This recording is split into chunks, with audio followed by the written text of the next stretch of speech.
caso. Me acaba de informar que se está grabando, por eso me paré. Pero bueno, como les decía, la segunda parte de la charla tiene que ver con el estudio de un caso histórico, obviamente, que es el de Rosalind Franklin, que está vinculado al trabajo desarrollado por Watson y Crick sobre el ADN. En esta parte de la charla vamos a desarrollar unas temáticas que tienen que ver con la historia de la ciencia y su enseñanza, el por qué incluir la historia de la ciencia en la enseñanza, y vamos a mostrar un caso, que justamente el que acabo de mencionar, el de Rosalind Franklin, en su análisis contextual, para observar justamente algunos de los aspectos que va a desarrollar en primera instancia el doctor Gutiérrez y otros que tienen que ver directamente con el tratamiento CTS de este caso. Así que, la forma de participación que vamos a plantear para esta charla es la siguiente. Vamos a mantener el micrófono cerrado, quienes no tenemos la palabra habilitada, y las preguntas que ustedes deseen hacer lo van a hacer a través del chat. Una vez finalizado la exposición, esto va a durar alrededor de 1 hora y 45 minutos, vamos a habilitar un momento para intentar responder las preguntas que fueron surgiendo en el chat. Bien, entonces va a comenzar su trabajo el doctor Gutiérrez, y Adriana, puedes comenzar con las diapos, ¿sí? Yo voy a silenciar mi micrófono y me quedo ahí al comando del chat junto con Adriana y con Jorge Cafure y Adriana. Hola, buenas tardes. Buenas tardes, ¿cómo van? Bueno, nada, gracias Héctor. Nosotros, como decía Héctor, somos un grupo de profes que estamos trabajando en Historia de la Ciencia acá en la universidad. En una carrera, no sé si tenemos alumnos de esa.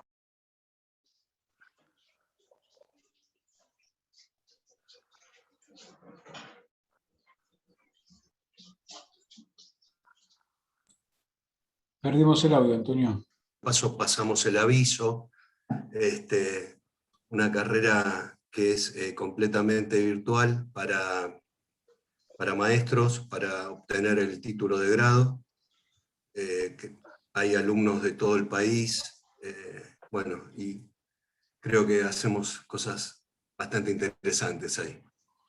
Bueno, después de pasar el aviso, queríamos compartir con ustedes algunas cuestiones que nos parecen interesantes relacionadas con la historia de la ciencia, especialmente enfocarnos en aspectos que los desarrollos tradicionales, tanto de los libros de texto como en general en la formación docente, están ausentes. Es decir, nosotros pensamos que la ciencia, la producción científica y su historia, por lo general, son desarrolladas en el sistema educativo en los distintos niveles de manera reduccionista, de una manera muy simplista, que resulta funcional a determinadas posturas sobre la ciencia, ¿no? y sobre el conocimiento científico. Posturas que obviamente nosotros ponemos en discusión. Quería compartir con ustedes, para empezar, 3 autores y autoras que son referentes de historia de la ciencia. Ahí ustedes están viendo Evelyn Fox Keller, es una física, profesora en el MIT en Estados Unidos, es norteamericana. Es una mujer que se ha dedicado, no sé si se está escuchando, está pasando la cana acá por mi barrio, debe haber algún incidente. En fin, les decía, la profesora Keller No te mojo. ha desarrollado varios trabajos, tiene varios libros vinculados a la historia de la ciencia, desde una perspectiva más amplia que las perspectivas tradicionales, habituales de la historia de la ciencia como una especie de camino progresivo, lineal, de aumento del conocimiento, ¿no? Las posiciones de esta autora tienen que ver con miradas más amplias, anti-Whig, es decir, una mirada ampliada de la producción científica. Este libro es muy interesante, por ejemplo, Lenguaje y Vida. Otra autora, Adri, es esta señora que tiene un peinado un poco raro, profesora de la Universidad de California, Revoluciones Ecológicas, Naturaleza, Género y Ciencia en Nueva Inglaterra. Caroline Merchant, son autoras que, de referencia en la historia de la ciencia, especialmente de los años 70, 80 del siglo pasado, que en nuestro medio lamentablemente todavía circulan poco porque, como les decía, los discursos vinculados a la historia de la ciencia son, digamos, discursos más tradicionales, lineales, obviamente todos interesados, ¿no?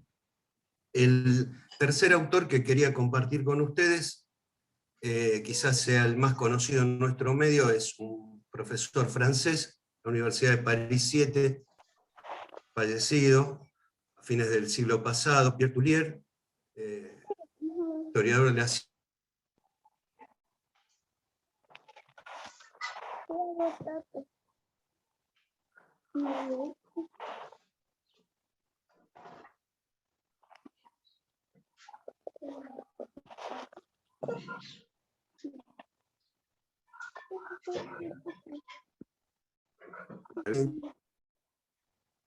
Tiene mala conexión, Antonio, ¿no? Sí. Mirá, ahí se fue. Sí, sí. Hola. Ahora, sí. ¿Me escuchás? Ahora sí, Hola. ahora sí. Okay. Se cortó, Antonio. Retomá Sí. desde que murió a fines del siglo pasado. Ok, Pierre Tournier, que les contaba, director de la revista La Recherche, que tenía una versión en castellano que se llamaba Mundo Científico, que después dejó de salir. Fue la primera publicación que, digamos, masiva de ciencia, lo que se llama alta divulgación, ¿no? Que escribían investigadores, que incluía artículos de historia de la ciencia y epistemología, desde una mirada ampliada de la historia de la ciencia y la filosofía de la ciencia, en oposición a las revistas más positivistas como Investigación y Ciencia, en la versión castellana de Scientific American. Estos tres autores comparten una preocupación que me parece central, digamos, para nosotros como profesores, que es los elementos que posee la ciencia que provienen de la cultura, de las épocas en las que se desarrolla esa ciencia. Este texto de Tournier, por ejemplo, si se fijan en el subtítulo que tiene, cómo habla la cultura a través de la ciencia. Es decir, son autores que problematizan esas miradas tan candorosas de los científicos como fabricantes de saber, al margen del mundo, al margen de la sociedad, al margen de la historia, ¿no? En el recorte que nosotros les proponemos hoy, en esta charla, después, si les parece, hacemos una discusión con preguntas o intervenciones, tiene que ver con que, por ejemplo, en nuestro caso, que todos trabajamos alrededor de la biología, la biología ha pasado a lo largo de la historia por distintas etapas, todas fuertemente influenciadas por la cultura y las sociedades de ese momento. Pasá la diapo, Adri. Fíjense, esta representación está sacada de un libro de historia de la ciencia del siglo XVII, donde refleja la mirada que había de la naturaleza, digamos, hasta... ahí. Entré, pero con el link que me mandó. Hola. Hola. A ver. Sí. Hay alguien que está llamando. Por favor, los que están participando de la charla, si pueden cerrar los micrófonos, que Soledad, Mendis, Carlos, Mariana Santoro, por favor, si pueden silenciar los micrófonos, les agradecemos porque se superpone con la voz del expositor. Soledad.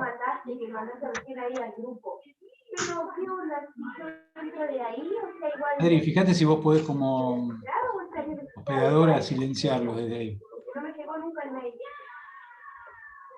Hay gente que se está quejando, y que no le llegó, no sé.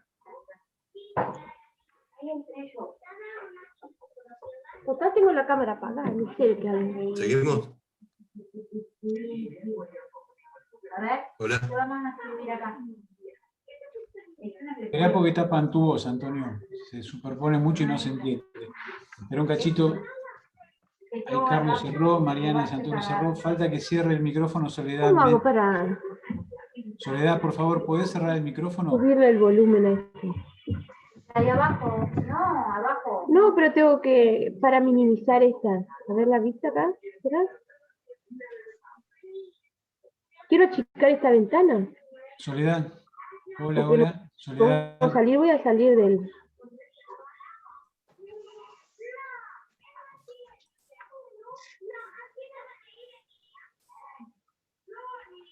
Bueno, nada, disculpen lo que ocurre, pero no tengo manera de comunicarme con ella. Hola. Hola. ¿Me escuchás? Sí, yo te escucho, Antonio. Adri, Okay. fíjate si la podés silenciar, Adri. Sí, estoy viendo eso, sí.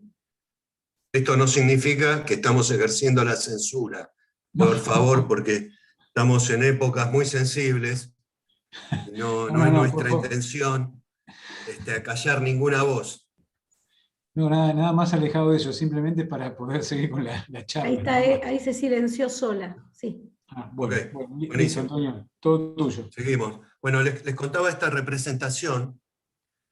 Tiene que ver con una cierta imagen compartida que había en la naturaleza, digamos, en épocas anteriores a la revolución científica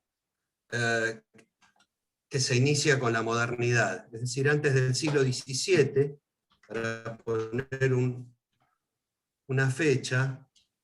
Por ejemplo, la naturaleza se representaba a través de una mujer. La naturaleza era una especie de organismo femenino. En este dibujo, no sé si se ve bien, acá hay una mujer, no sé si vos podés sí, se ve perfectamente. marcar. Tiene en el brazo izquierdo, fíjate, tiene una cadena, y en el derecho también. La del brazo derecho va hacia arriba, es decir, la naturaleza es una mujer encadenada, por un lado a Dios, y por el otro lado al hombre. Es una imagen un poco fuerte para los tiempos que corren, ustedes comprenderán. Estas ideas de la naturaleza femenina, pasiva, si bien cuando se instaura la revolución científica en el siglo XVII, como les decía, cambia esa imagen,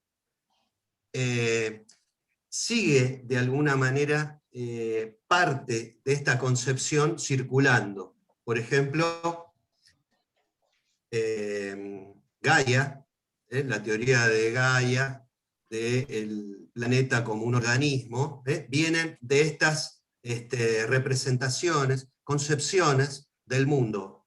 Fíjense que son metáforas, ¿no? Que de alguna manera posicionan a los estudiosos frente al objeto de estudio. Lo que pasa es que habitualmente no se somete a discusión estas imágenes. Poné la siguiente, por favor, Adri. Acá tenemos también unas representaciones de esa época.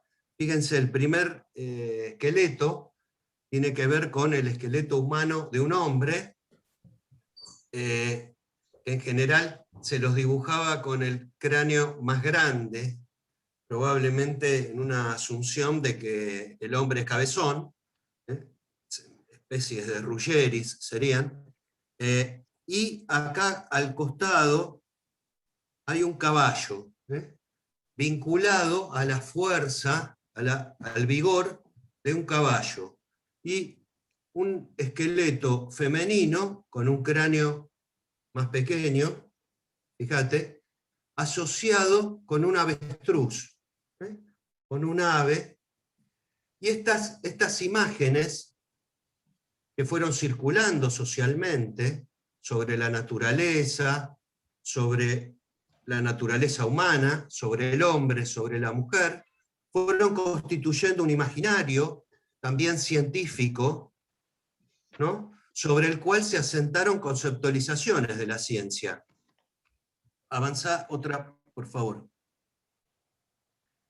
En el siglo XVII, con el inicio, digamos, de la revolución científica en la modernidad, la imagen de la naturaleza cambia y deja, en el ámbito del conocimiento, digamos, pasa a ser una máquina la naturaleza. Ya no es una mujer, sino es una máquina, aunque siguen circulando en determinados ambientes las imágenes de la naturaleza femenina pasiva, que servía esa concepción para validar, por ejemplo, políticas extractivas. Si teníamos que hacer viajes por todo el mundo para colonizar y descubrir lugares, había que construir barcos. Bueno, arrasamos con bosques, porque hacen falta barcos, ¿no? Bueno, y se va construyendo esa imagen, digamos, de la ciencia, de la naturaleza, perdón, como una fuente inagotable de recursos, que tendría su culminación en el siglo XVIII con la Revolución Industrial. Es decir, bueno, la naturaleza da siempre recursos inagotables, y entonces de lo que se trata es de, bueno, consumirlos indefinidamente. Fíjense que, pasá por favor, en el siglo XIX, fines del siglo XIX, recién las mujeres pueden entrar a la universidad. Ahí tienen a Marie Curie en su laboratorio, ustedes la conocen, una química, ganadora 2 veces del premio Nobel, que hizo estudios sobre la radioactividad, y esta es la foto de la película que está en Netflix, sobre la vida de Marie Curie. Si no tuvieron oportunidad de verla, véanla, que es muy interesante, refleja muy bien la época, la relación con su esposo, y muestra el contexto de trabajo de la mujer en un ambiente centralmente masculino, en la universidad y en los laboratorios. Pasá, por favor. Esta es una investigadora más reciente, se llama Margaret O'Toole, es una ex científica, podríamos decir. Fue becaria en la Universidad de Rockefeller y hizo su trabajo de postdoctorado allí, y ocurrió un incidente que, digamos, arruinó su carrera de investigadora. Pasa, por favor.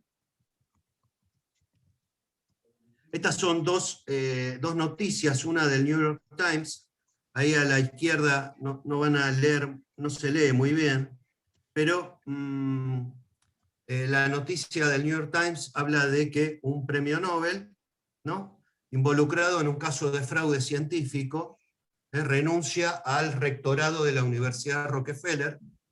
Y la otra nota que está acá, que es el asalto de David Baltimore, es una nota de New Yorker, o New York Times Review, donde muestra un notable caso de fraude. ¿Qué había pasado? La becaria que les mostraba anteriormente, Margaret O'Toole, se incorpora al equipo de investigación, empieza a revisar los trabajos que venían haciendo estos investigadores y encuentra que habían inventado datos de un modo impresionante. Impresionante. Entonces hace la denuncia correspondiente. ¿Y qué es lo que pasó? Acertaste. La rajaron. Estamos hablando de científicos, ¿no? La rajaron y le bloquearon las posibilidades de desarrollo de su carrera de investigadora en muchas universidades norteamericanas, porque el señor Baltimore, premio Nobel de Química, era un sujeto muy poderoso. Esto va a la justicia, bueno, finalmente se descubre el fraude, efectivamente había ocurrido. Esto fue en la década del 90, del siglo pasado, la mayoría de ustedes no había nacido, nosotros acá estábamos en la Argentina, quiero decir, bajo el reinado de Carlos Saúl I de Anillaco, ¿no?, donde, bueno, el mundo era otro mundo, claramente. Pasá, por favor. Acá tenés a David Baltimore y la codirectora de su equipo de investigación, una bióloga que se llama Teresa Imanishi-Kari. Pasá, por favor.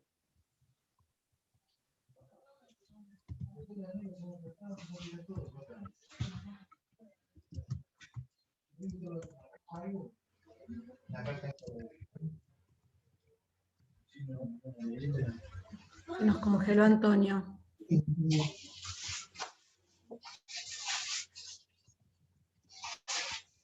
Estamos teniendo problemas de conectividad. Vamos a ver si lo recuperamos, Antonio. No faltaba tanto en su exposición. No. Quedaban 2 o 3 diapositivas.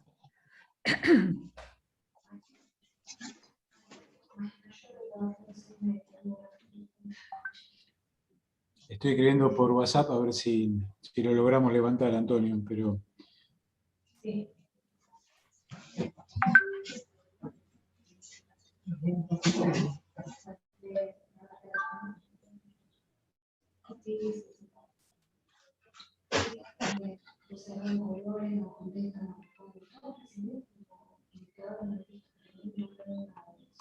Hola. Sí, sí, te escuchamos, Dale, Antonio. Dale, Antonio, dale. ¿Me escuchás? Sí, Sí, sí. ahora sí. Hola. Hola. Sí, Sí, sí, te ahora escuchamos, sí. dale. Hola, hola. Sí, sí. Hola. Sí, Sí. sí, te escuchamos. Escúchame, ¿no querés probar sin cámara? Por ahí mejora un poco la conectividad tuya, Antonio. ¿Me estás escuchando? Sí, te estoy Perdona. escuchando. Bueno, No, te estoy escuchando. Te les sugiero por ahí decía, que... pasó el tiempo, llegamos al año... Dale, sí, sí, voy a...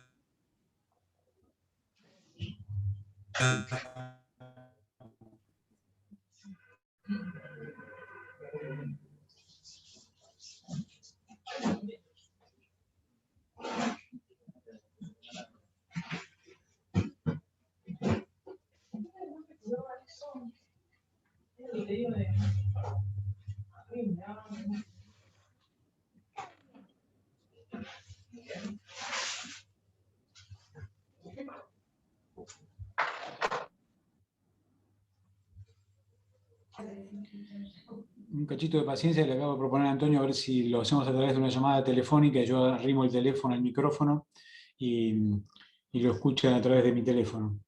Pero esperen que Claro, probablemente si no tiene conectividad para esto, tampoco tenga para el WhatsApp.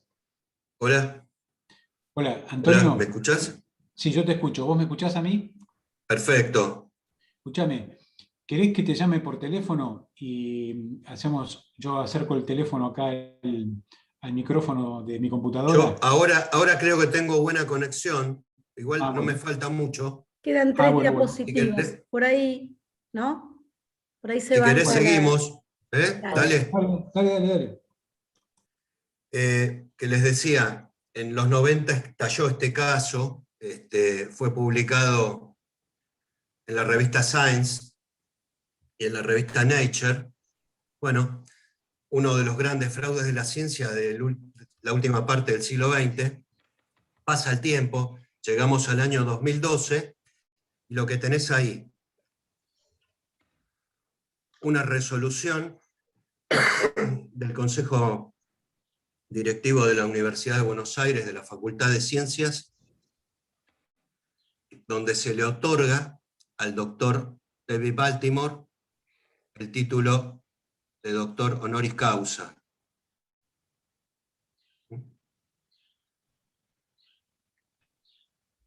Es decir, este señor, que es referencia de uno de los abusos de poder más importantes de la última parte del siglo XX, es premiado por la Universidad de Buenos Aires, por la Facultad de Ciencias Exactas, con el título de doctor honoris causa.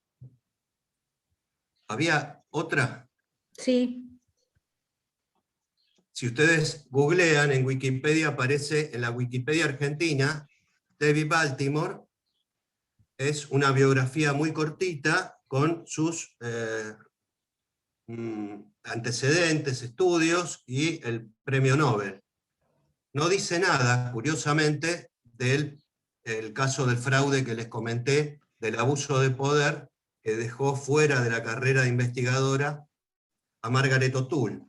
Pero si vas a la Wikipedia en inglés, pasá, sí aparece el caso.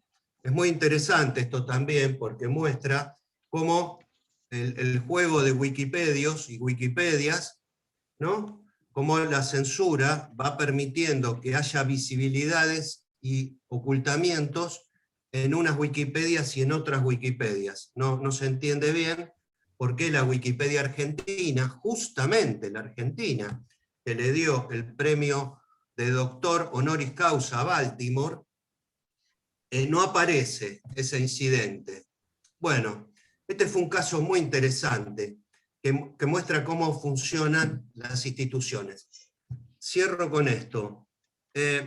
Nosotros acá, si revisamos la historia de la ciencia en relación al papel de la mujer, vas a ver una historia de prácticamente,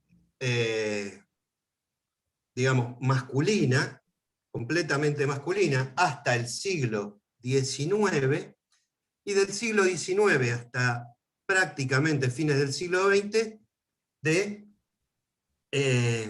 una posición de subordinación frente al investigador hombre, ¿no? Que de alguna manera siguen liderando los proyectos y los trabajos de investigación. Es cierto que cada vez menos. Vimos en el caso de Baltimore que había un equipo donde había una mujer directora que era Imani Shikari. Conclusión. La ciencia puede contarnos el cuento que quiera. ¿Cuál es la tarea de la escuela cuando apelamos a la enseñanza de la ciencia como una estrategia de enseñanza? Analizar las relaciones de poder en cada caso, tanto en los inicios de la modernidad como hoy. Las relaciones de poder son las que están marcando el pulso del desarrollo de la ciencia. Muchas gracias, me extendí, disculpen los inconvenientes de la conexión. Les quiero pasar ahora la palabra a mi compañera Adriana Calderaro, que va a focalizarse en un caso concreto de historia de la ciencia. Adri, ¿lo presentás, por favor? sí. ¿No están viendo? Sí, se ve perfecto, Adriana. ¿Quieren que lo amplíe? Voy adelante con la ampliación, Héctor. Dale. Gracias, Antonio, gracias.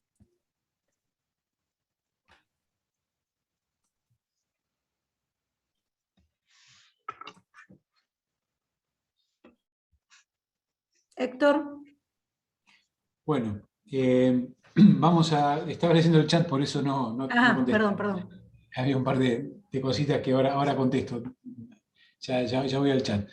Bueno, ahora vamos a trabajar, como habíamos adelantado, con la perspectiva de la historia de la ciencia y la enseñanza, y vamos a analizar el caso ADN, como está titulado en la diapo que estamos viendo, y van a ver hacia el final la clara conexión con lo que Antonio estaba planteando a través del análisis del contexto de desarrollo de la investigación sobre el ADN realizada por Watson y Crick, y el papel, digamos, relegado, tanto es así que aparecen algunos artículos que van a ver citados en el desarrollo de la ponencia, de Rosalind Franklin, que está, digamos, mencionada como la dama ausente dentro del caso del ADN. La primera parte que va a desarrollar Adriana tiene que ver justamente con la justificación de la historia de la ciencia y su enseñanza, y luego vamos a avanzar con procesos ya concretamente de qué tipo de historia de la ciencia pretendemos nosotros o creemos nosotros que es la más adecuada para llevar adelante dentro de nuestras aulas, para luego avanzar en concreto sobre el ejemplo que mencionaba. Así que bueno, le doy la palabra a Adriana que arranque con esta primera etapa de lo que estaba comentando. Adri. Antonio nos dejó una pregunta, en realidad nos dejó una prescripción de alguna manera respecto de cuál es nuestro rol como educadores en ciencias a la hora de utilizar este recurso, ¿no? y presentarlo de manera crítica. Entonces, yo quería empezar sabiendo que el público es variado, que hay docentes de nivel primario, de secundario y de instituto de formación docente, preguntando o empezando con esta discusión inicial de si consideran que es valiosa la incorporación de la historia de la ciencia para enseñar y aprender contenidos científicos. Y en tal caso, ¿cuáles son los aportes que estos recursos y enfoques pueden aportar a un aula de ciencias? Mientras Héctor y Jorge pueden tal vez recuperar algunas ideas que tengan respecto de esta pregunta, voy avanzando un poco. Héctor y Jorge, si hay algún tipo de intervención de colegas, me van frenando y van haciendo los aportes de los colegas, porque nosotros estamos pensando, después de esta interesante presentación que nos hizo Antonio, ¿no? de la ciencia erudita y de todas las trastiendas que hay en ella, ¿por qué enseñamos historia de la ciencia? Y básicamente, al menos nosotros, en este recorte que tenemos, en este brevísimo tiempo que tenemos, pensamos 3 circunstancias que nos parecen que son importantes del motivo y el propósito de enseñar a través de la historia de la ciencia. Tal vez ustedes aporten algunos otros. Primero, porque consideramos que se trata de un recurso muy motivador. Si hay docentes de nivel primario, empezar con una historia, empezar con había una vez algo, y empezar un relato vinculado con un hecho histórico que tenga que ver con el contenido a enseñar, es altamente motivador y predispone a escuchar esa historia. Por otro lado, porque quienes hemos leído algo de estas temáticas, hemos visto en varios autores que existe un cierto paralelismo con la construcción, o sea, entre la construcción del conocimiento científico erudito y cierto paralelismo. No quiere decir que sea absolutamente paralelo, el conocimiento que los estudiantes van construyendo a lo largo de su escolaridad. Y por último, porque permite, a través de distintas estrategias didácticas que los docentes podemos diseñar, abordar tanto secuencias conceptuales como procedimentales atendiendo a las edades de los niños, ¿no? y las niñas. Por ejemplo, Acá hay un caso en el que lo que se recupera, de alguna manera, son procedimientos a través de la recuperación de experimentos históricos, trabajando la biogénesis y todo el trayecto procedimental que en la historia ha ocurrido, ¿no?, para derribar la generación espontánea. Uno podría usar el procedimiento que se ha seguido si los chicos son más chicos.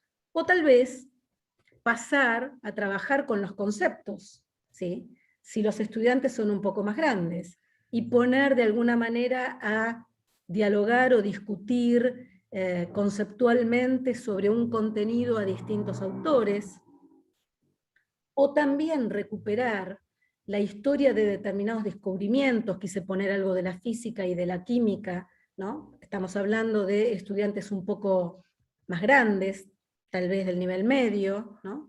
Usar desde el modo conceptual esta cuestión.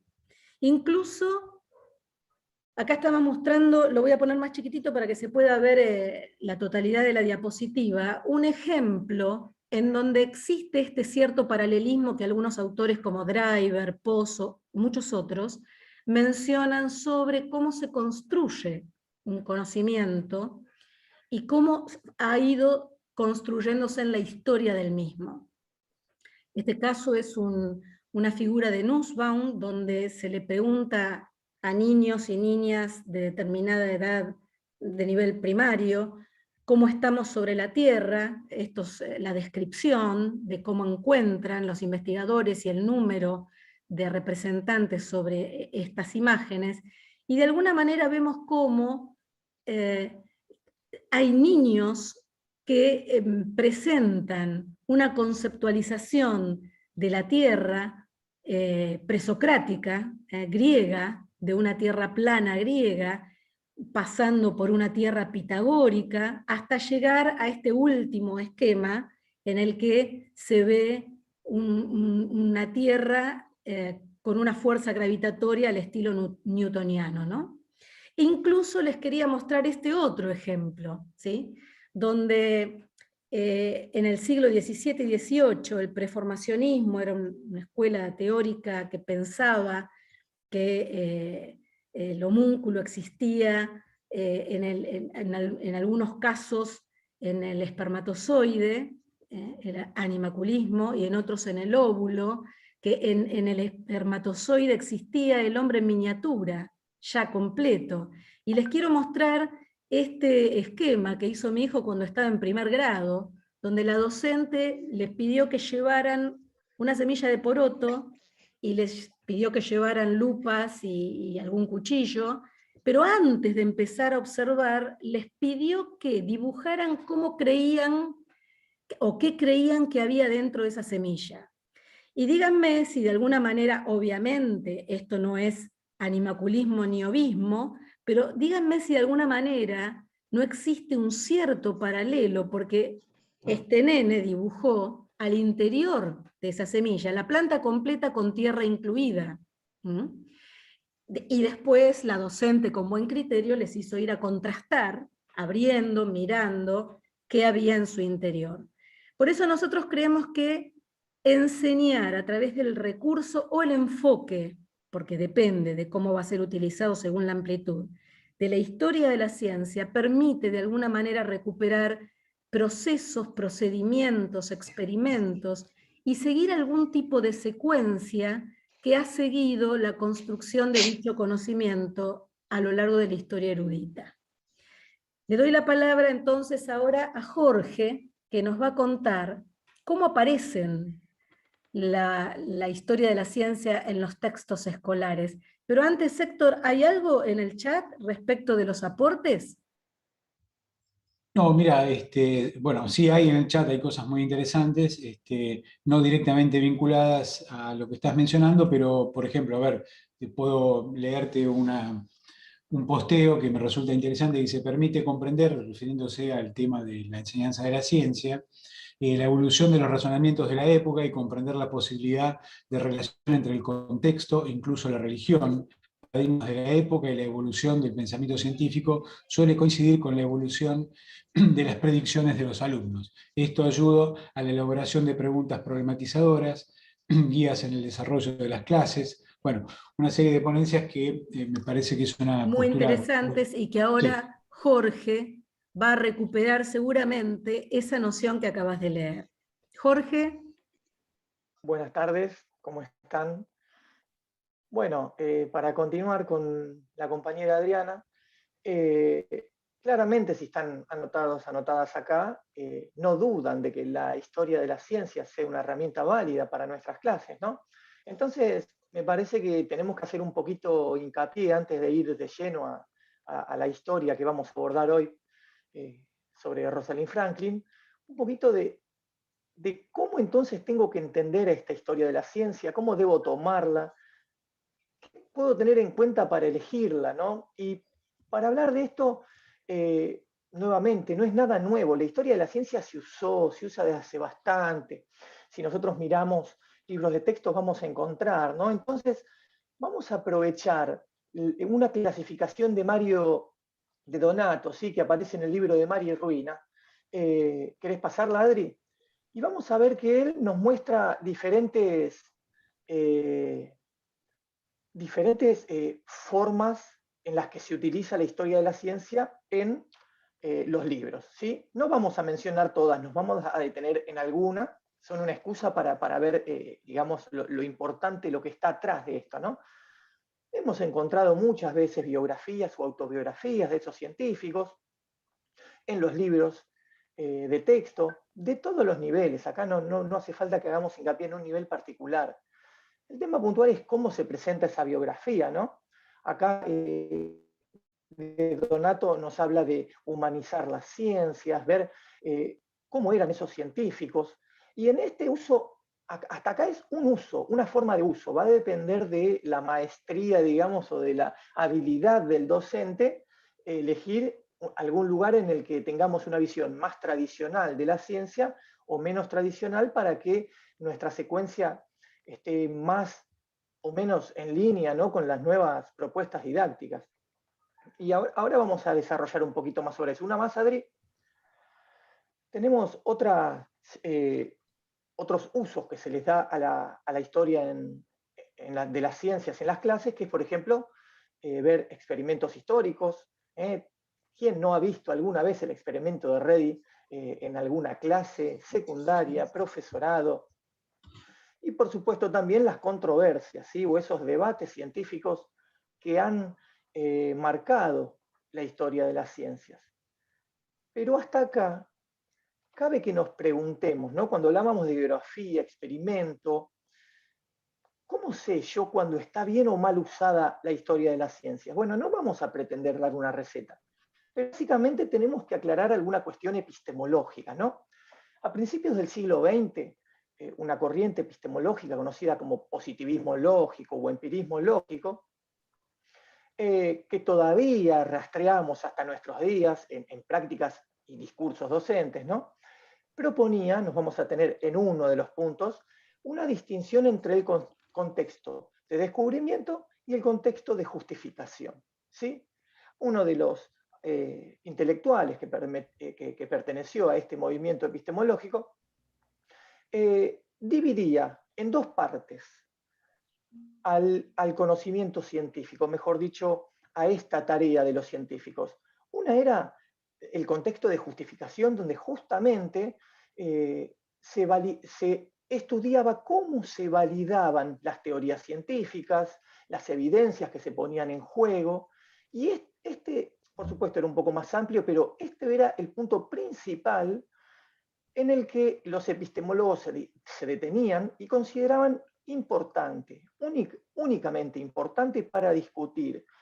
Esto hizo que tengamos una visión de las ciencias, vuelvo a decir, hasta hoy en día, que entiende que como sinónimo de ciencia al conocimiento científico. En otras palabras, los productos de la ciencia. Por lo tanto, cuando veamos una biografía o veamos que alguien utilice un experimento, si se detiene solo en los resultados, vamos a estar ante una situación de utilización de historia de las ciencias de un modo tradicional, una historia de la ciencia que se utiliza para remarcar ese logro, ¿sí? Y no se tiene en cuenta el otro contexto, que es el contexto de descubrimiento, donde podemos ver paradigmas estaban en el momento, cuáles fueron las condiciones sociales, económicas, políticas que hicieron a la producción, a la emergencia de ese conocimiento. Entonces vamos a ver que desde una visión tradicional vamos a estar entendiendo que la ciencia es un sinónimo directamente de producto, de resultado, y no así de actividad. Cuando vemos acá que se utiliza un experimento histórico en una clase, va a ser fácil darnos cuenta si el experimento pretende, como decía Adriana antes, poner en juego algún procedimiento, alguno de estos formatos de habilidades, capacidades que utilizan los científicos, ¿no? O simplemente se limita a contarnos una historia que ya no viene incluido el final de la historia, no propone que los alumnos hurguen, alumnos y alumnas, en las posibilidades de ese experimento, si pueden ponerse antes de llegar al resultado, a ver ellos y ellas qué piensan, cómo sería esa situación. Una más, Adri. De Donato se extiende en otros usos, pero podemos, Adri, así aceleramos un poquito. Acá seguimos viendo cómo hay otras posibilidades. Vuelvo a decir, esto está en el libro de Mari Ruina. Mari Ruina, una autora que se dedica a la didáctica del nivel primario, de las ciencias naturales, enseñanza de las ciencias naturales en el nivel primario. Muy interesante por si quieren ir a buscarlo. Adri, una más, y acá hacemos un paseíto por los ejemplos.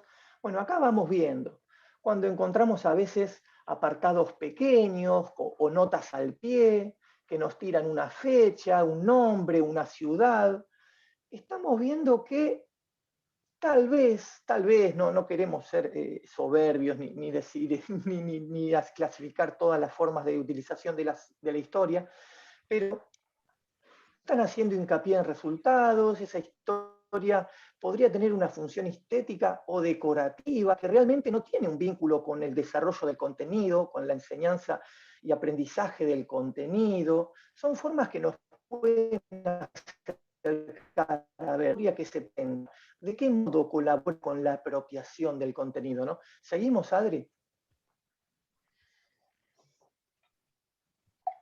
Bueno, por lo general es muy común, sobre todo en los libros más viejos, alguna fotito, alguna imagen, la caricatura. Pero lo que queremos reflexionar acá son sobre aquellas bases materiales que nos permitan a nosotros tomar la decisión, ¿no? Ver cuándo un contenido es más potente que otro en el sentido de la utilización de historia de las ciencias, ¿no? Entonces, ahí vemos esto donde se utiliza una narrativa, ¿sí? En la didáctica de las ciencias, la línea de la narrativa viene de a poco generándose un espacio, pero una narrativa compleja que involucre tanto ese contexto de descubrimiento con el contexto de justificación, donde podamos ver a las ideas que se arribaron finalmente, pero que también mire desde un lugar complejo, ¿no? Teniendo en cuenta el contexto sociocultural, económico, político, disputas, y donde sobre todo también veamos a científicos y científicas, porque la historia muchas veces no, la historia tradicional muestra a hombres. Primero porque sí, hubieron menos mujeres por una cuestión lógica del patriarcado, pero también cuando hubieron mujeres fueron a veces borradas. Así que bueno, también otro punto más para tener en cuenta que suma a la presentación de Antonio al comienzo. ¿Sí, Adri? Otros ejemplos, ¿no? Entonces, y como para redondear, ¿querés pasar directo a la de las dos posturas? Como para redondear, vamos a ver qué podríamos decir. Vamos a encontrar en la bibliografía epistemológica más denominaciones. Vamos a escuchar Whig, anti-Whig, internalista, externalista. Acá, y para esta charla, que no pretende ser una clase ni un curso, por supuesto, es una charla, vamos a ver que hablamos de Estoy leyendo mi computadora también porque no me da la chiquitita. Entonces, vamos a ver que hay una visión tradicional que podríamos relacionar con esta visión positivista, si se quiere, que es una idea de historia de las ciencias para mostrar resultados, ¿no?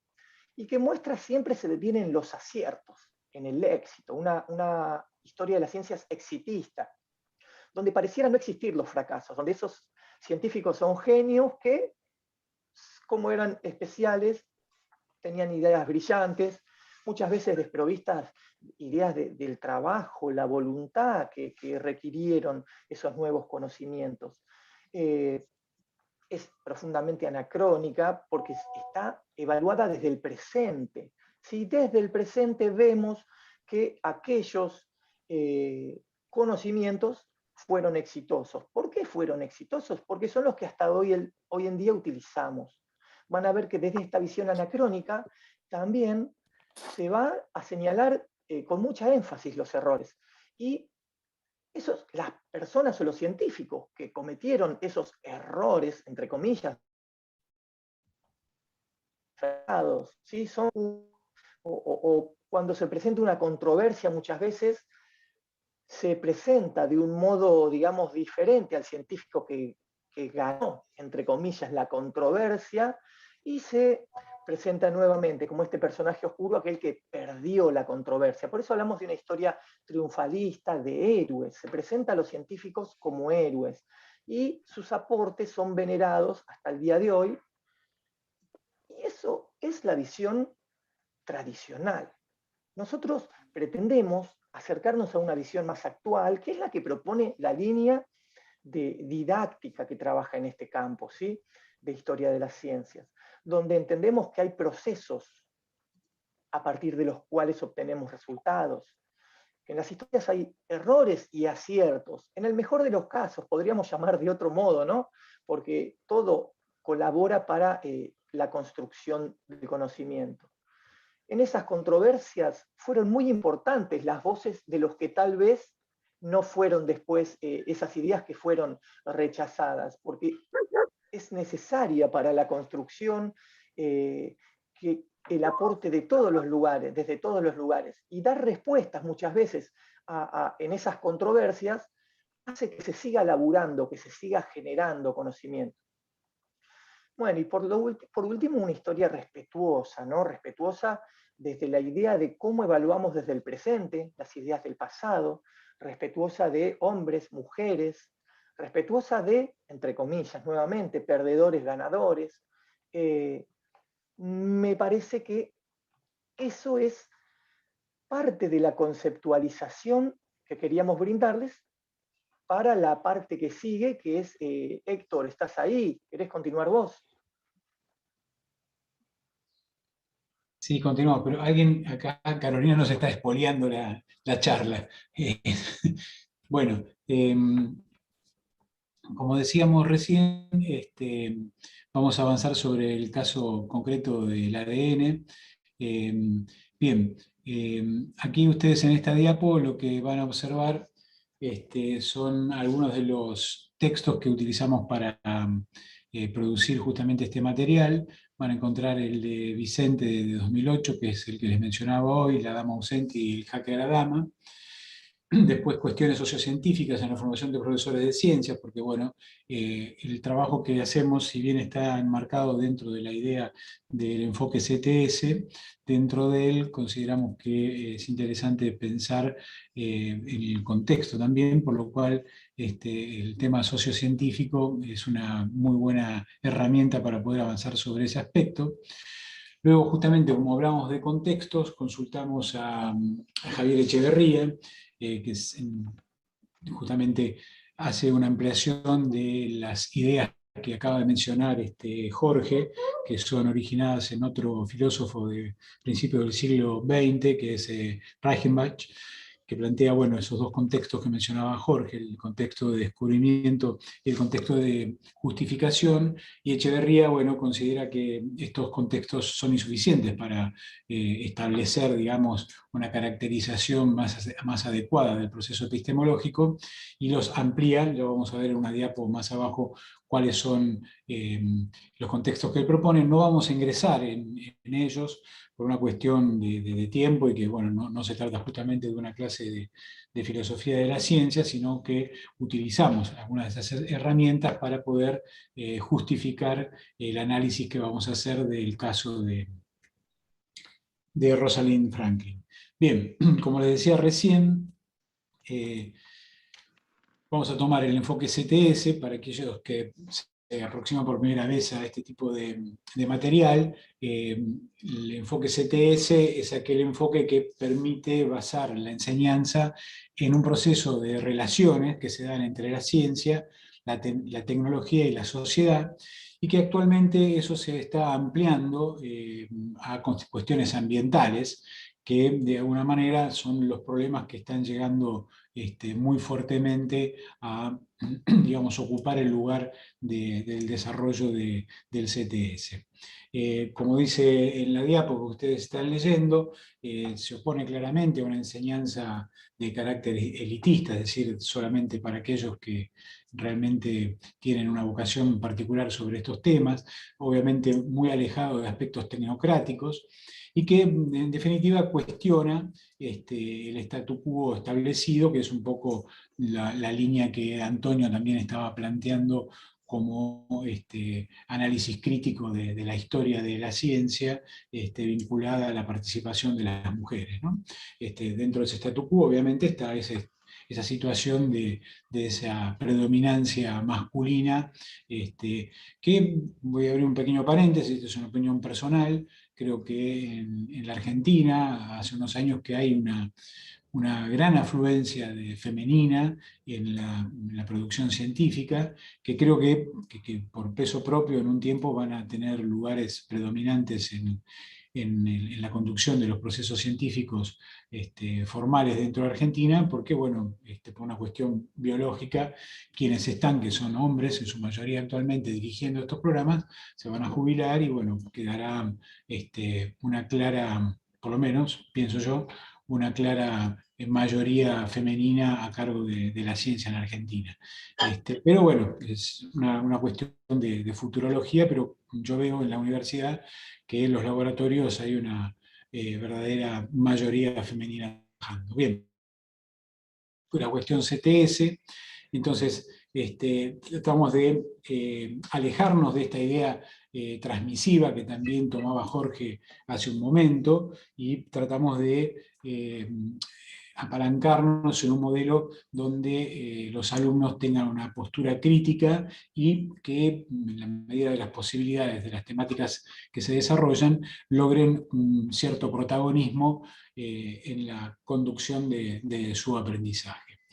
Las cuestiones sociocientíficas son problemáticas abiertas, complejas, que tienen, digamos, para la perspectiva de la didáctica de las ciencias, en sí misma este problema de la complejidad que conllevan, pero a la vez también tienen algunas ventajas, como es, por ejemplo, la que está señalada aquí en la diapo, que facilitaría o permitiría o abriría la puerta a que los ciudadanos de a pie logren cierto empoderamiento, cierta participación en algunas de las decisiones que pueden darse.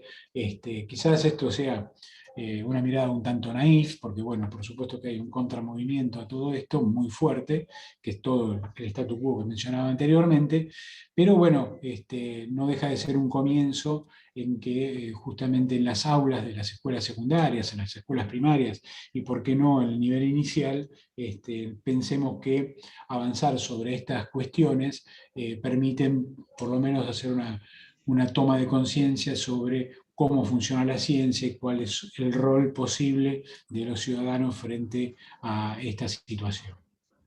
Podemos avanzar a la siguiente. Hay distintos autores que han tratado de caracterizar el movimiento o el enfoque CTS. Uno de ellos ha sido Martínez, que propone estos 6 enfoques que ustedes están viendo en la diapo. Nosotros nos vamos a limitar en este momento a trabajar con el histórico, como ustedes habrán dado cuenta, corresponde con la titulación de la charla, ¿no? Digamos, pensada con la ciencia como una actividad humana, vinculada a valores y disputas e intereses desde la perspectiva histórica. Como verán, estos valores cambian, no son fijos, y por eso vamos al quinto enfoque que propone Martínez, que es el enfoque axiológico, hacer justamente este análisis desde esa perspectiva axiológica y, bueno, analizar dilemas morales y justamente que tengan, digamos, una discusión ética y valedera dentro del contexto de las secuencias didácticas que podamos llevar nosotros al aula.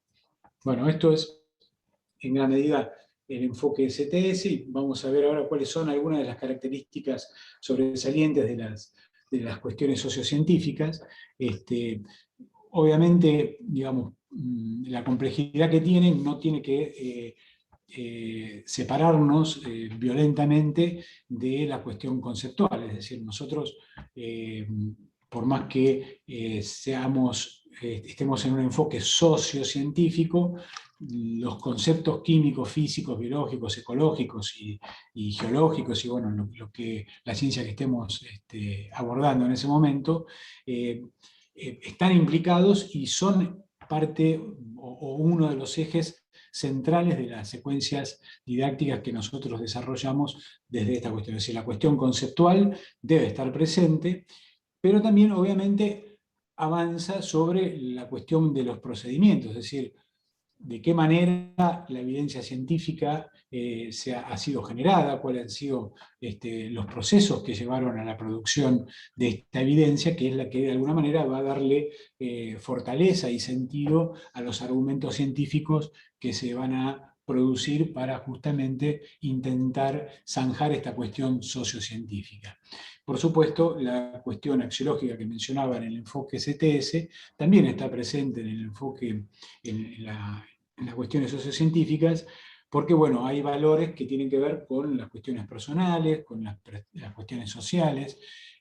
Quizás también habría que agregar acá cuestiones filosóficas y económicas, pero bueno, hay un análisis del razonamiento de una perspectiva ética y moral que obviamente va a involucrarse en la clase. Seguimos, Adriana, por favor. Bien, bueno.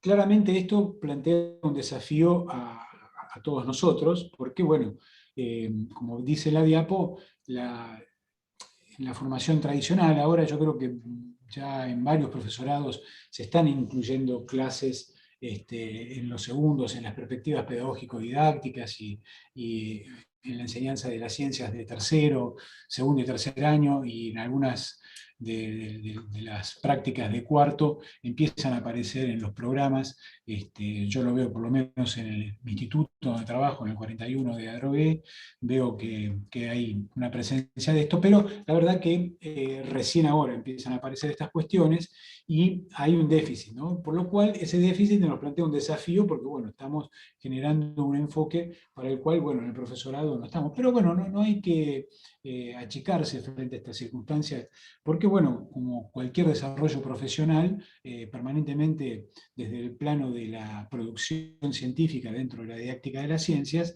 hay modelos, hay nuevas propuestas, y una de ellas justamente creo que pasa por esta cuestión que estamos mencionando ahora, y creo que hay que tratar de avanzar sobre ella y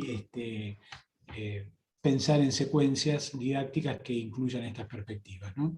Entonces, a partir de la discusión de la CSC, en clase de ciencias, como una alternativa de trabajo que posibilite la reflexión sobre la práctica y la construcción de sus propios materiales de enseñanza. Adriana hacía hincapié muy claramente en esto, ¿no? En que llegamos a un punto en que hay que avanzar sobre la producción de materiales propios, porque bueno, no es frecuente aún en la bibliografía encontrar este tipo de enfoques, por lo tanto, demanda de esta cuestión y, como dice la primera oración de la diapo, es un desafío hacer esto y bueno, que yo creo que es muy valioso que los profesores empecemos a generar nuestro material. Creo que ya muchos lo hacen, pero creo que si esto fuera más masivo sería mucho más productivo la acción de nuestra enseñanza en las escuelas de los 3 niveles que estamos avanzando en este momento. Entonces, hay algunos aspectos que son requeridos para poder trabajar con este enfoque, están señalados en rojo al final de la diapo, aspectos de la naturaleza de las ciencias. Esto es fundamental, digamos, aprender, entender, conocer cómo la ciencia genera sus producciones. ¿Qué tiene que ver el discurso en el aula? Es decir, cómo se construye el discurso científico dentro del aula, cuáles son sus características, generar un proceso de análisis de qué es lo que se está sosteniendo. Esto hay autores que han abierto esta línea ya en la década del 90, Jair Lenke ha sido uno de los precursores de estas líneas de trabajo, que me parece que son muy ricas, y aquí en Argentina hay un grupo muy fuerte que trabaja en eso, y pueden encontrar muchas publicaciones de ellos, que son las chicas que trabajan en la Universidad de Córdoba. Está un chico que se llama Bermúdez, está Analia de Longhi, que han sido, digamos, los precursores dentro de la Argentina en el trabajo del análisis del discurso vinculado a la enseñanza de ciencias. Bueno, los aspectos culturales obviamente son centrales de tener en cuenta dentro de estos enfoques, y claramente los casos, es decir, hay que tener la paciencia, el tema, la perspicacia para poder encontrar. Hoy Internet nos facilita muchísimo los casos, como es este que vamos a trabajar ahora a continuación, que es el de Rosalind Franklin, que es un caso entre muchos otros que abarcan muchísimos otros aspectos que son dados a ser incluidos dentro de las cuestiones sociocientíficas. Adri, pasamos a la siguiente. Bien, bueno, acá tenemos la foto de estos dos personajes que son súper famosos, ¿sí? Tenemos acá a Watson y a Crick. Un comentario fuera del programa, dicen que pasaban más tiempo en los bares de la zona, de los alrededores de su laboratorio que en el propio laboratorio, pero bueno, la realidad es que la idea que se ha transmitido socialmente de su trabajo es justamente la que estamos viendo en este momento, donde ustedes verán ahí la maqueta de la molécula del ADN. Es una cuestión de pose, obviamente, lo que se está viendo ahí, pero bueno, claramente es la forma que se ha dado a conocer y que ha trascendido, digamos, en todos los medios, a través de la enseñanza y los medios de difusión, de educación científica, ha sido lo que se ha mostrado. Nosotros vamos a tratar de poner en crisis esta idea a partir del análisis de los contextos, ¿no? Entonces aquí voy a hacer un brevísimo, pero súper brevísimo comentario, creo que ya lo adelanté un poquito antes de esta diapo, dice donde tenemos los contextos propuestos en el año 38 por Reichenbach, Jorgito, espero haber pronunciado bien el alemán,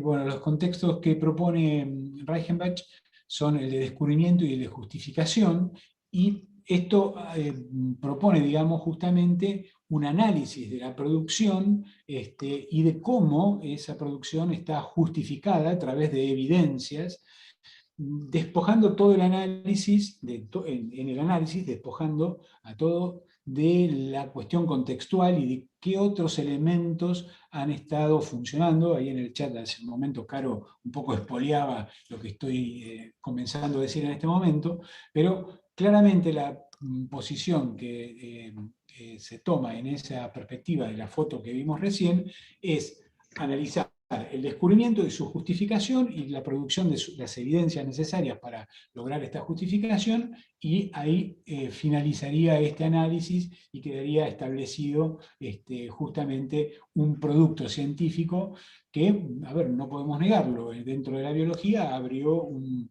mundo, podríamos decir así, biológico, que de alguna manera se sospechaba de su existencia, se sabían sus consecuencias en muchos casos, pero no se sabían sus razones, y a partir de este trabajo justamente se abre la posibilidad a la investigación de este gran mundo de la biología molecular a partir del trabajo de estas dos personas, y veremos de quiénes más.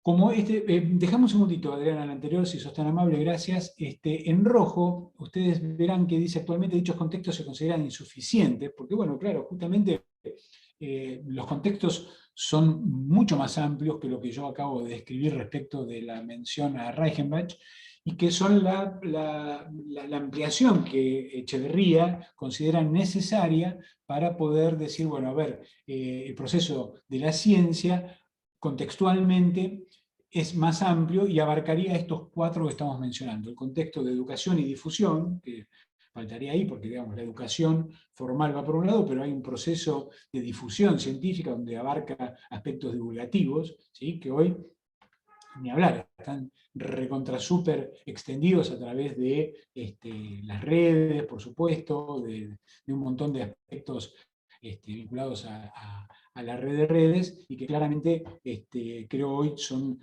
por lo menos tan o más significativos que el propio contexto de educación.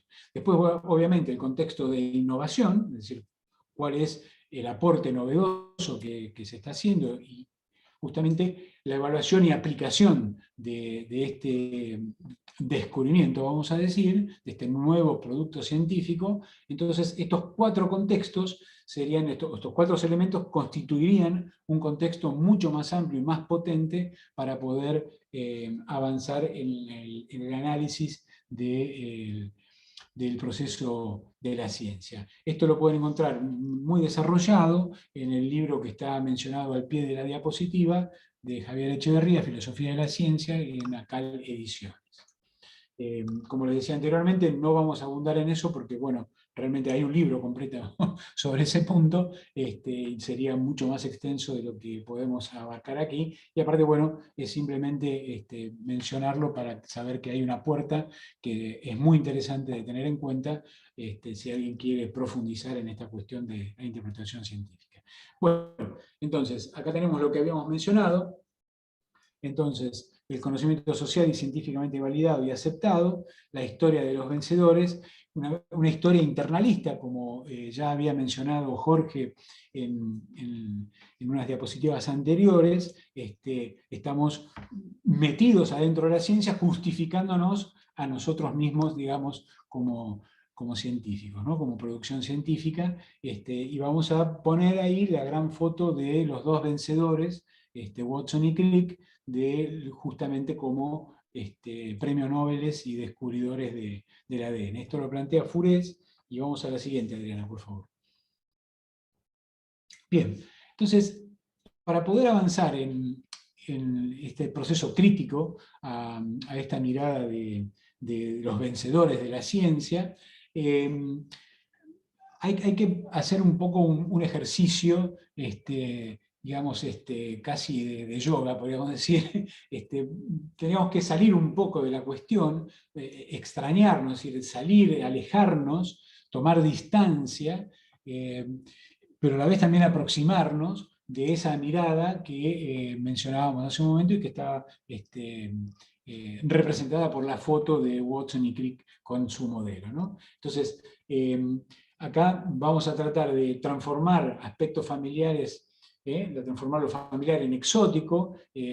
Vamos a tratar de tomar la conciencia discursiva, una conciencia práctica, y, digamos, ver de abandonar, de dejar un poco la perspectiva rutinaria que nos lleva a continuar repitiendo este modelo permanentemente.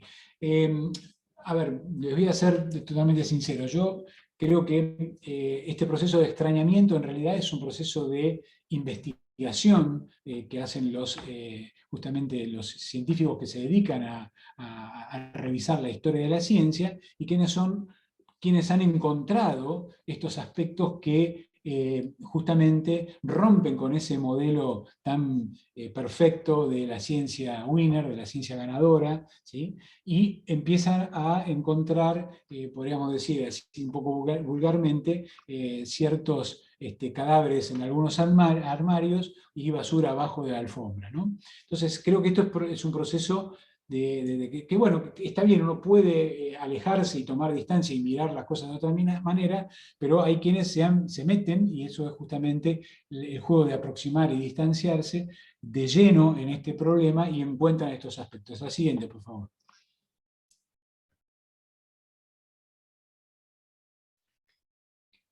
Ahí tomás vos, Adri, ¿no? Bueno, entonces nosotros Lo que pasa que yo no sé si ven completa. Quiero mostrarles, Sí, se ve vamos a perfecto. tratar de reconstruir este caso, pero ahora con ojos extrañados, digamos, no rutinarios. Vamos a tratar de volver a mirar este caso, pero en clave CTS y de controversia sociocientífica, con todas las cuestiones que los muchachos nos han comentado respecto de intentar hacer una mirada crítica. Nosotros tomamos este caso, pero vale el ejercicio y el procedimiento para cualquier otro caso de los que habitualmente se trabajan en las aulas de ciencias. Bueno, lo primero que vamos a hacer es recuperar este caso y recontextualizarlo. Nos ponemos en tiempo y lugar. Los grupos de investigación que están involucrados en este caso son 3. Uno en Caltech, Pasadena, Estados Unidos, 2 en Inglaterra, un grupo investigando esta molécula en el King College de Londres, y otro en el laboratorio de Cavendish en Cambridge. Tenemos ahí ubicados los 3 grupos fundamentales que en ese momento y en simultáneo se encontraban en la carrera, ¿no? Para el hallazgo de la estructura molecular del ADN. Básicamente, Miguel de Azúa, un historiador de la ciencia local, plantea que en ese momento, en la década del 50, la década de la biología, había una urgencia y un gran interés por quién llegaba primero, ¿no?, a descifrar esa estructura molecular que era la vedette del momento. Y entonces, lo importante, además de saber dónde estaban, es tener en cuenta quiénes eran los referentes de esos grupos de investigación y un poco cómo eran sus formas, procedimientos o modalidades de trabajo. En Estados Unidos, en Caltech, en Pasadena, se encontraba Linus Pauling. Linus Pauling trabajaba fundamentalmente con modelos tridimensionales. De esa manera había logrado descifrar la estructura secundaria de las proteínas, y con ese mismo método insistió en el trabajo de la búsqueda de la estructura molecular del ADN. Tenía un problema Linus Pauling, que sus fotógrafos de rayos X no eran muy buenos, y por lo tanto no obtenía buenas fotografías de rayos X del ADN. Esto por un lado. De hecho, fue tan evidente que analizando esas fotografías, llega a un modelo molecular de 3 hebras. El error puesto en la mala calidad de las fotografías obtenidas por el grupo. Por otro lado, se encontraban en el laboratorio de Cavendish Watson, un tesista de Francis Crick, que en realidad tenían vinculación con ambos grupos. Por un lado, James Watson compartía alojamiento universitario con el hijo de Pauling, con lo cual tenía información de qué se estaba trabajando y cómo se estaba trabajando en ese momento y en ese lugar, por ejemplo, el tema de los modelos tridimensionales. Y por el otro lado había hecho también una especie de pasantía en el King College, donde el director era Maurice Wilkin, y al que había llegado a ese lugar una investigadora, una física excelente, fotógrafa de rayos X, y en el lugar ella había ido enviada por su jefe como freelance, digamos, como colaboradora. Al menos eso es lo que ella entendió.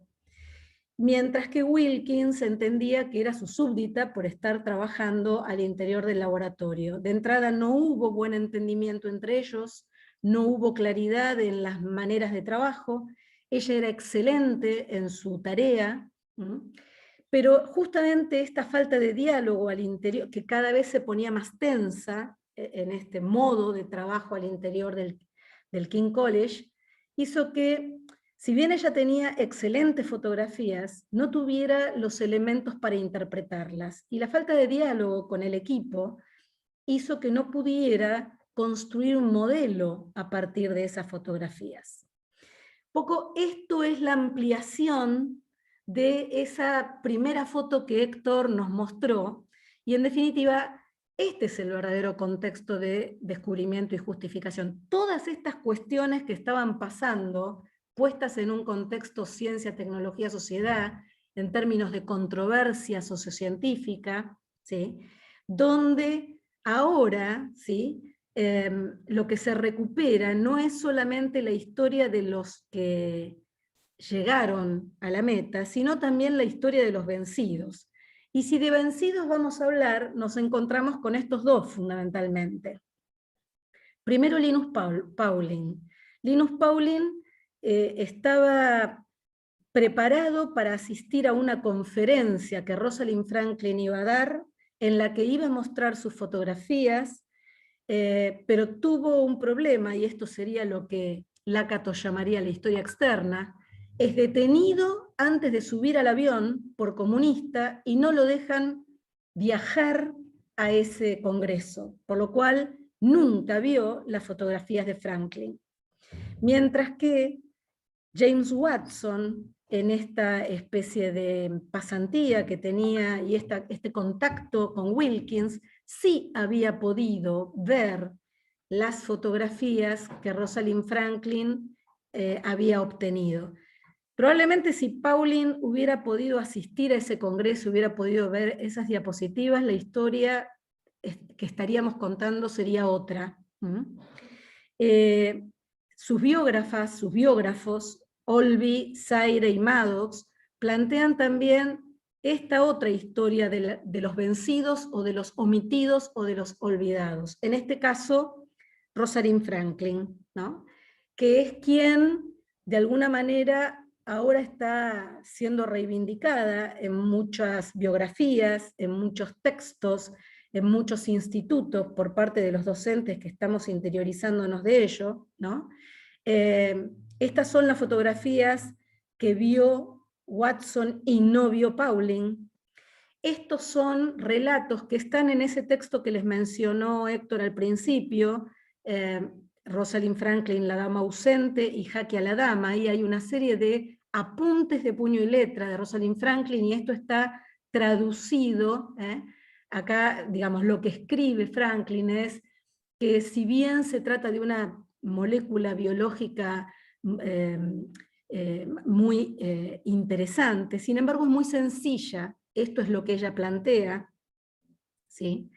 Hay otras trastiendas, por ejemplo, esa tensión tan intensa que había entre su director, con su director, Wilkins, que hace que la tensión ya tornada insostenible, esto relatado por el mismo Watson en 1968 en La doble hélice, hace que Randall la reconvoque, la retire del laboratorio, con todo lo que implicaba. Ella tenía un tesista, Gosling, al que tiene que ceder y abandonar porque ella se va del laboratorio, se vuelve a trabajar en su tema base, que era el tema de los virus, el virus del tabaco.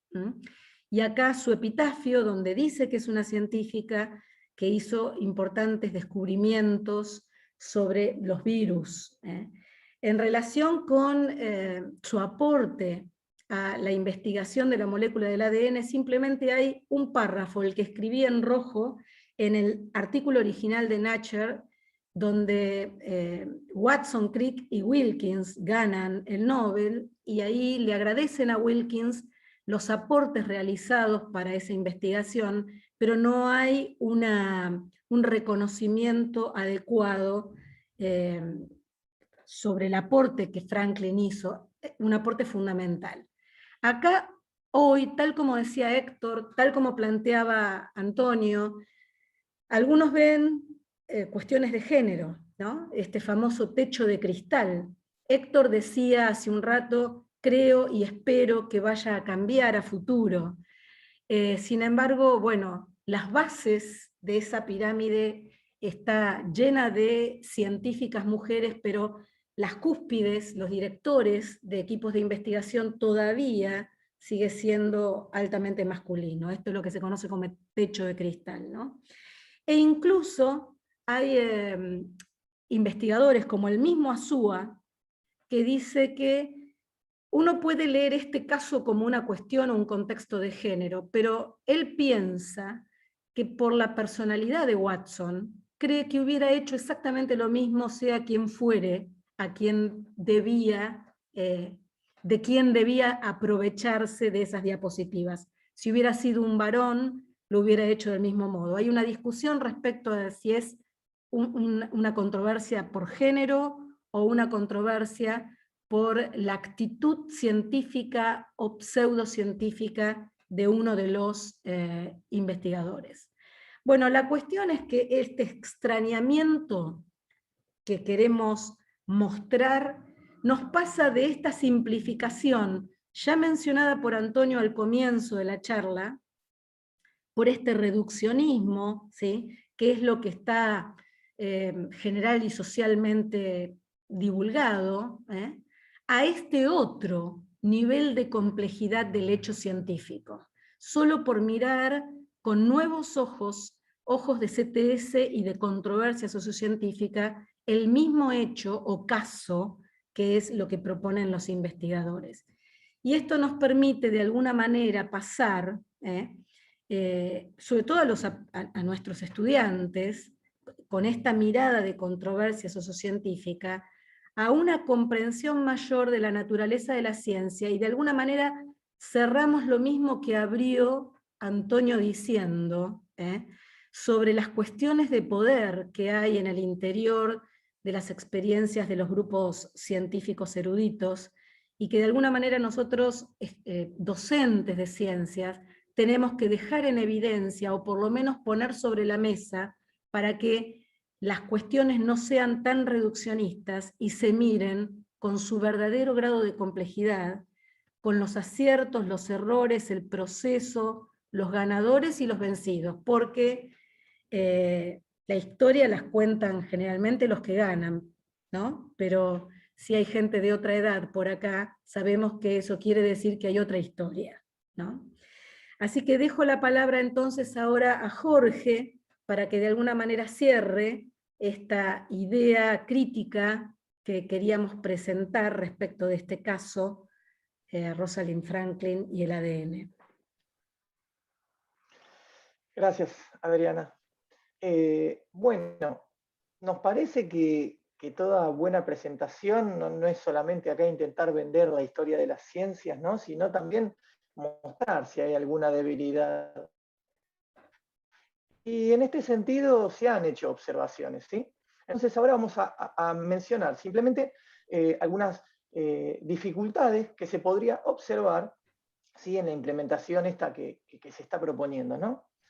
Para hacer estos abordajes integrales, claramente la especialización disciplinar, digo del profe de química, del profe de física, del profe de biología, le queda corta. Necesitamos, es un desafío, porque necesitamos profes que estén preparados para abordar campos un poquito más amplios que los de la disciplina específica, ¿no? Y en este caso algunas veces puede molestar e incomodar a ciertos profesores. Por el otro, también es claro que cuando vos optás por una visión más global en una problemática, ¿no?, en una controversia problemática, estás agregando contenidos de otras áreas, con lo cual podemos hablar de una reducción de contenidos del área propiamente dicha, o sea, vuelvo a decir, de la disciplina específica. Son señalamientos, no necesariamente son debilidades ni fortalezas. Sabemos bien que cuando uno elige algo, siempre deja otra cosa en el camino, ¿no? Entonces, bueno, es para tener en cuenta. Y esa idea de la reticencia de los profesores a ceder el protagonismo de las ciencias naturales, ¿no? Suena un poco tal vez infantil, pero son cosas que pasan y me parece que hay que ponerlas sobre la mesa y discutirlas. Che, no quiero hablar de otra cosa que no sean los contenidos específicos de mi área, ¿no? Bueno, para estas propuestas deberíamos tener una visión, una apertura un poco más general. Quiero, chiquitito, la idea de Aduris Bravo, ¿no?, que es otro de los autores que trabajan en este sentido de naturaleza de las ciencias, y también de la idea de narrativa. y él presenta como ejemplo la epidemia de fiebre amarilla en 1871 en la ciudad de Buenos Aires, ¿no? Un profesor de biología podría enseñar sobre la fiebre amarilla, síntomas, cómo se contagia, hacer algunas relaciones con el ambiente mínimas, ¿no? De a través cómo se reproduce la enfermedad, qué condiciones la favorecen. Pero en realidad podríamos complejizar y pongámonos en la piel de un profe de sociales. Un profe de sociales te hablaría de historia, te hablaría de la guerra de la Triple Alianza, de cómo soldados que vinieron del Paraguay trajeron la enfermedad, cómo hubo situaciones de sociosanitarias que fueron, digamos, hicieron que prolifere la enfermedad. Y un profesor de sociales, de historia, no tendría problemas en dar algún detalle mínimo básico amarilla y caer en alguna explicación biológica. Entonces, si un profesor de historia no tiene prurito para hablar de biología, me parece que no tenemos que tener prurito nosotras tampoco a la hora de hablar de cuestiones sociales, ¿no? Simplemente para pensarlo, vuelvo a decir, esta idea es de Aduris Bravo, si alguien lo quiere leer, tiene una narrativa sobre esa época donde aborda de forma compleja una problemática de la salud. Héctor, te doy la palabra a vos. Bueno, gracias Jorge. Bueno, la charla formalmente cerraba con esta diapo que acaba de presentar Jorge.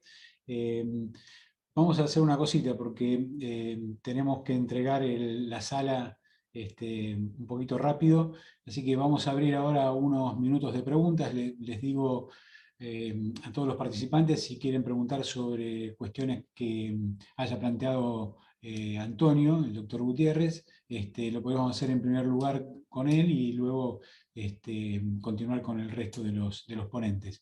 Si pueden hacer las preguntas a través del chat para no superponer la apertura del micrófono, porque finalmente no vamos a lograr entendernos.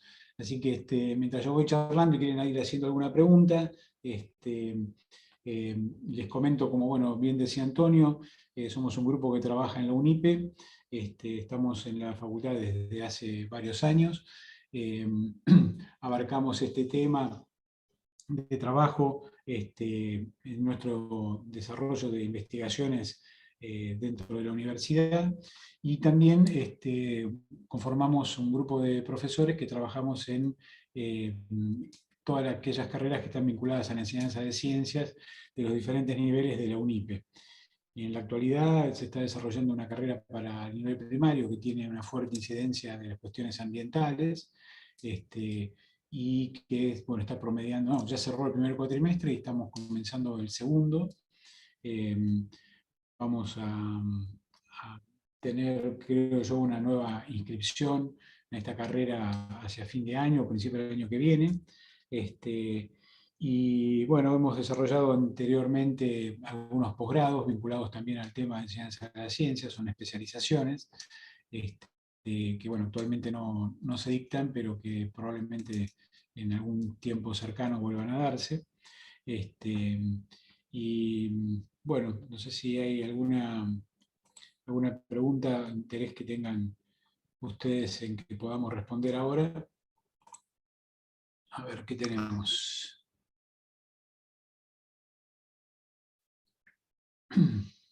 Bueno, sí, lo del Pregunta, posgrado. comentario, apreciación, experiencias, lo que quieran compartirnos respecto de este desarrollo vinculado con la idea de mostrar la complejidad de los hechos históricos científicos y no la reducción de ellos, ¿no?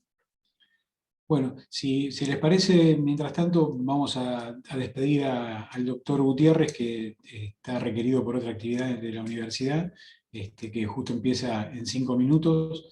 Así que, Antonio, muchas gracias por tu participación.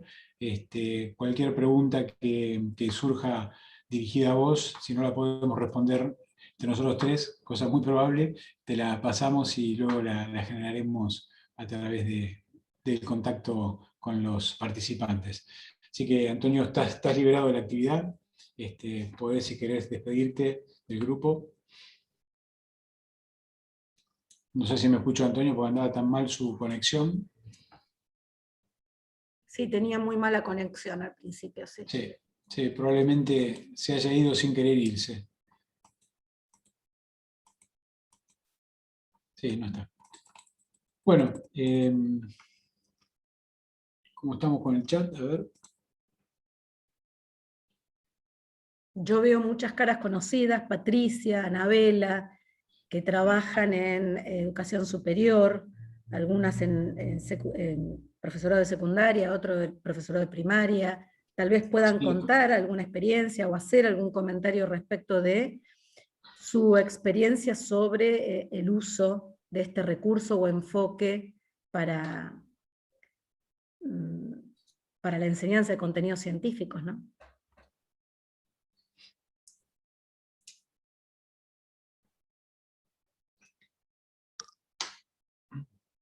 Bueno, no vamos a forzar tampoco la situación, así que bueno, Patricia, una alegría verte, hacía rato que no te veía, así que bueno, me alegro que estés participando de esto, y bueno, nada, agradeciendo a Igualmente todos. para mí verlos a todos, sí. Y bueno, sí, un comentario chiquito, bueno, felicitaciones, estuvo súper interesante, comparto por supuesto las ideas que transmitieron, las propuestas creo que son aplicables a todos los niveles de formación docente y creo que es una necesidad imperiosa. Me parece que debe constituirse en un eje transversal a la enseñanza de la formación de profesores en ciencias de la naturaleza en general y bueno, para nosotros nuestro corazoncito, ¿no? en la didáctica de la biología. Hay Bueno, profesorados que toman los EDIs para que esto ocurra, ¿no? Es decir, más allá de que sí. cada espacio a lo largo de la formación incluya el tema de la historia de la ciencia, después ponen algún EDI como para recuperar y poner esta mirada crítica a la hora de tener que enseñar los contenidos. Es interesante desde el punto de vista de tener un espacio en el que poner el foco, ¿no? Puntualmente, en la historia de la ciencia. Pero también me parece que hasta que no lo integremos y no lo internalicemos todos los profesores que enseñamos, tanto alguna didáctica como alguna materia disciplinar específica, me parece que van a seguir estando esos baches de los que ustedes hablaron, esas contradicciones, omisiones y bueno, instaladas algunos errores conceptuales que después, bueno, llevamos, ¿no? y quedan. Bueno, muchas gracias Patricia. Bueno, creo que podemos ir cerrando la sala. Agradecemos a todos en nombre de la universidad y del grupo de trabajo. Y bueno, sepan que hay durante toda la semana una gran cantidad de actividades vinculadas a lo que se denomina UNIPE Federal. Ojalá que nos podamos ver en otros momentos de esta semana y que puedan aprovechar esto con mucha utilidad para su trabajo cotidiano. Así que bueno, muchas gracias a todos y bueno, nos estamos viendo. Gracias por estar. Bye, bye. Muchas gracias. Gracias Adriana, Héctor, abrazo. A ustedes, gracias.